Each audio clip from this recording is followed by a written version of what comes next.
প্রচণ্ড গরমে শরীরকে যদি ঠান্ডা রাখতে চাও তাহলে দুপুরবেলা কিন্তু এই রেসিপিটা বানিয়ে দেখতে পারো। আশা করছি তোমাদের ভীষণ ভালো লাগবে।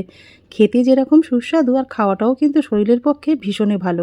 বড় মাছের থেকে তোমরা জানো ছোট মাছ কিন্তু আমাদের শরীরের জন্য ভীষণ উপকারী। মোরলা মাছ তো আমরা অনেক রকমের রান্না করে খেয়েছি, যেরকম খেতে ভালো লাগে আর কিন্তু খাওয়াটাও ভীষণ ভালো। তা আজকের আমি একটু অন্যরকমভাবে রান্না করছি, বানাবো হচ্ছে মোরলা মাছের তেঁতো ঝোল।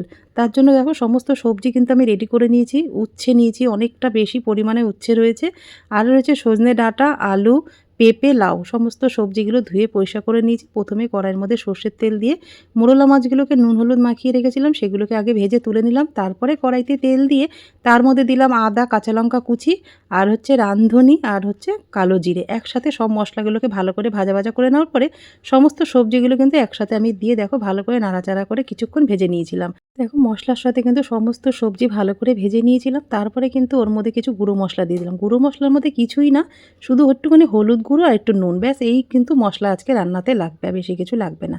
তারপরে ভালো করে কষিয়ে নিয়ে আমি পরিমাণ মতন জল দিয়ে দিয়েছিলাম। জল দিয়ে কিছুক্ষণ ঢেকে রান্নাটা করতে হবে। তারপরে যখন সবজিগুলো সেদ্ধ হয়ে যাবে তখন মোরলা মাছগুলো দিয়ে দেবে। তা দেখো আমার কিন্তু রান্নাটা একদম হয়ে গেছে। মোরলা মাছের তেঁতো ঝোল রেসিপিটা তোমাদের কেমন লাগলো কমেন্ট করে কিন্তু জানি।